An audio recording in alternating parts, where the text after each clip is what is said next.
EWTN, sharing the splendor of truth.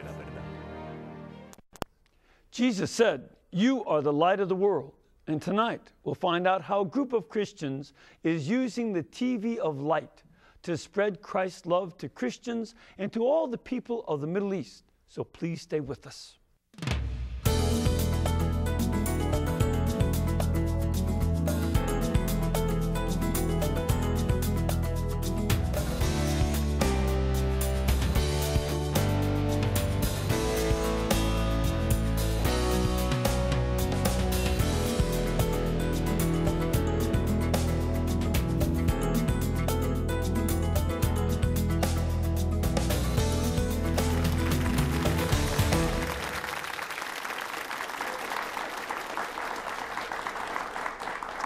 Thank you, and welcome. I'm Father Mitch Packwell. Welcome to EWTN Live, our chance to bring you guests from all over the world. And tonight we'll have a guest that's come from a faraway place.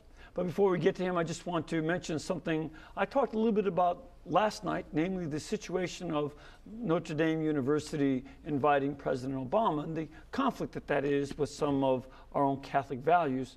Just to let you know that it came out today in the news that Cardinal George has also spoken out strongly against this. And he urges all of us who are upset with this incongruity of having the president, a very anti-life president, to speak and receive an honor at a Catholic university, calls into question the Catholicism of the university's identity. So, with Cardinal George making that request, would please feel free to do so. Now tonight we have, of course, a different kind of situation to deal with. It's not going to be the topic of our program. Tonight we have a guest who is the president of Tele-Lumiere International USA. Now Tele-Lumiere is a Christian broadcasting organization in Lebanon, which is his homeland. And Tele-Lumiere seeks to bring the message of Jesus through the mass media, throughout the historical land of the Bible, throughout the Middle East, and even beyond to the rest of the world. So please welcome our guest tonight, Msgr Sharbel Maroun. Thank you. Thank you. Thank you. Alain. Rafi. Shukran. Msgr Sharbel, both of us are wearing the jibbeh. You, of course, that right. For Monsignor, I for an ordinary priest. And this is what we priests wear in the night rite. Is that not right? Exactly. And we're all priests, whether we're Monsignors or whether we're popes or bishops or patriarchs. You just look nicer. We're one. Thank you. Just so folks understand a little bit, is the Maronite rite in union with the Catholic Church? Usually people ask me, are you Catholics? And I say, we're Catholic before you were. Of course, it's in union with the Catholic Church. We're the oldest, one of the oldest branches of Catholicism. There are 22 branches in the Catholic Church, and we go back about 1600 years to the year 410 with St. Maroun. And we were found Catholic back in 410, 350 to 410. And we're the only church that never had a schism or a division. So it's still Catholic ever since it was established. Yeah, when the Crusaders came to Lebanon, they asked if you wanted to get in union with Rome, and they found out we never left union with the Pope. How is he? Correct. It just didn't have much communication. Of course, there were total division between the East and the West, and there was no communication. Yep, because of the Turkish invasions by Seljuk Turks and all.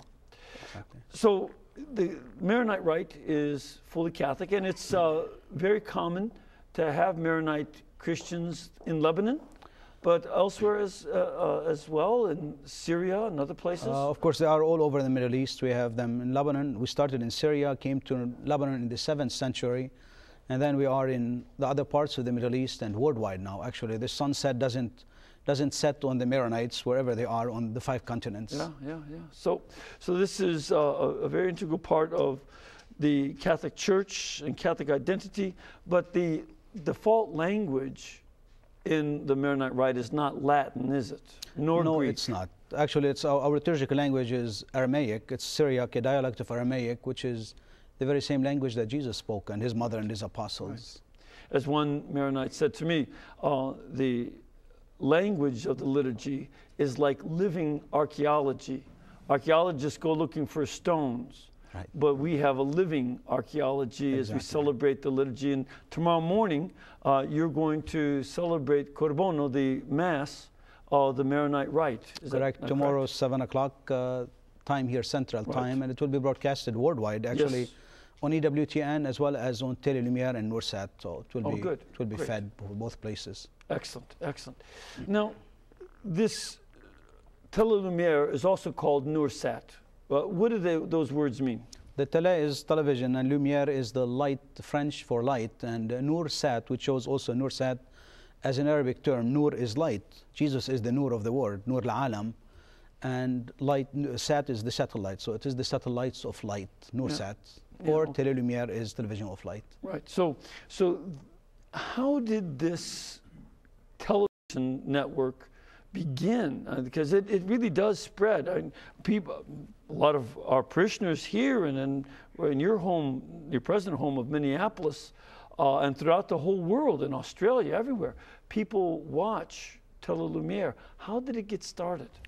Well, it's called the miracle of the century for us people in the Middle East, because Tele-Lumiere started as a little radio first in the Middle East. It started with a brother by the name of Noor. And which also means light. Noor means light. The brother Noor was a man, when the war started in Lebanon, the civil war, he vowed poverty. He wore sackcloth and went barefoot throughout the country, and he started supporting in the Middle East, you know, the Word of God. He started first broadcasting to a small neighborhood, the Word of God, and then to part of Lebanon. And later on, in 1991, he started a television with one camera, with one secretary, one telephone, and one room, and one antenna on the top of the building, broadcasting first to Beirut only, and then to part of Lebanon, and then part of Syria and the Holy Land and Egypt, and then it spread beyond that. And in the year 2003, on Pentecost, we went worldwide. So this is our fifth or sixth year that we're broadcasting worldwide. Yeah, it's an amazing parallel, though Mother Angelica never grew a beard like Brother Noor. But she is too pretty. She always had beautiful, beautiful skin.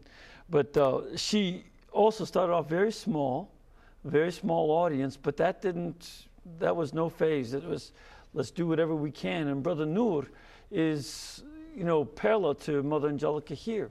Amazing. It's a great comparison between the two of them, because when Brother Noor started Tele-Lumiere in Lebanon, just like EWTN in the United States, everybody bet that it's gonna fade away within few weeks, few months, a year, probably a couple of years the most. When it went on satellite, the same fear existed, and people said, you're not gonna last. Why should you bother going, you know, on a satellite, or even cover the rest of the Middle East? And of course, nobody can stop the Word of God. The Word of God is more powerful than anything else, and the way that Jesus went through the walls on Easter Sunday is the same way that the Word of God through every room and every satellite and every country in the Middle East and worldwide. Yeah, and it's, I've had the privilege of meeting Brother Noor in both of my visits to Lebanon. It's just remarkable, you know, what he's so simple in what he says and does and how he lives. Truly, he walks around in barefoot still. Summer and winter. Yep, yeah, it didn't matter, and in a very simple sackcloth still. Correct. Though still, one lady tried to repair the sackcloth, and because it was so tattered and it fell worse apart, he had to get a new one. Correct. So I think